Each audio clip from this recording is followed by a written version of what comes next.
নিয়োগ দুর্নীতি মামলায় ফের আদালতের ভৎসনার মুখে পড়ল সিবিআই। সিবিআই এর মতো দেশের প্রথম সারির সংস্থার কাছে এ ধরনের প্রবণতা মোটেই কাম্য নয় বলে তদন্তকারী অফিসারের ভূমিকায় তীব্র অসন্তোষ প্রকাশ করলেন আলিপুর সিবিআই আদালতের বিচারক। আদালতের নির্দেশ মানা হয়নি বলেও এদিন মন্তব্য করেন বিচারক। গত বছরের 9ই নভেম্বর সিবিআইকে সুপ্রিম কোর্ট নির্দেশ দিয়েছিল এসএসসি নিয়োগ দুর্নীতি সংক্রান্ত সমস্ত মামলা তদন্ত 2 মাসের মধ্যে শেষ করতে হবে। চলতি বছরের 8ই জানুয়ারি নিয়োগ দুর্নীতি মামলার ফাইনাল চার্জশিট জমা দেয় কেন্দ্রীয় গোয়েন্দা সংস্থা। এই প্রেক্ষাপটে বুধবার জেল হেফাজতের মেয়াদ শেষে নিয়োগ দুর্নীতি মামলায় ধৃত পার্থ চট্টোপাধ্যায় সহ বাকিদের আলিপুরের সিবিআই আদালতে পেশ করা হয়।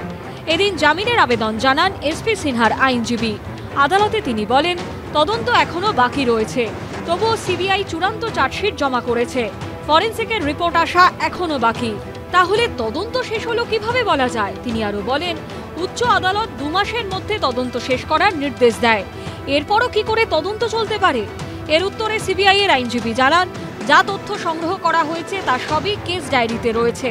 সেই সময় বিচারক তাকে থামিয়ে দিয়ে প্রশ্ন করেন, তদন্তকারী অফিসার কোথায়, তিনি কি এসেছেন? সিবিআই এর আইনজীবী বলেন, না। এই উত্তরে হতবাক হয়ে বিচারক বলেন, আইওর উপস্থিতি থাকা উচিত ছিল।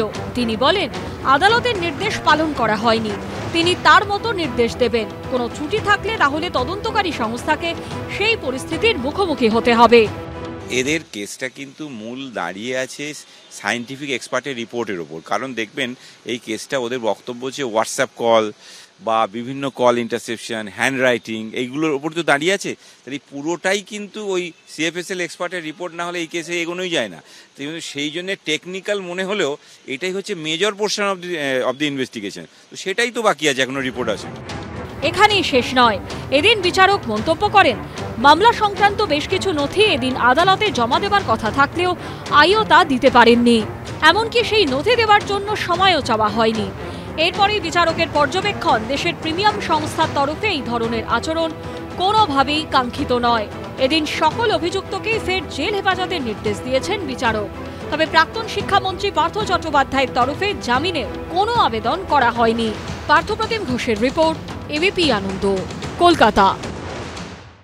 সত্য অন্তহীন, সত্যের খোঁজও তাই, সত্য সন্ধানে তাই আমরা অক্লান্ত, অকুতভয়। এবিপি আনন্দ নতুন ভাবনার প্রতীক, যা মনে মুক্ত, তথ্যে যুক্ত এবং যাবতীয় সীমানার বাঁধন থেকে মুক্ত।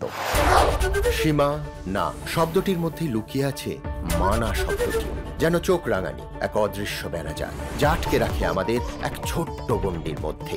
একমাত্র সঠিক খবরই গড়ে তুলবে এক মুক্ত সমাজ।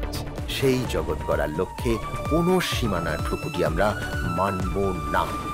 এবিপি আনন্দ এগিয়ে থাকে, এগিয়ে রাখে।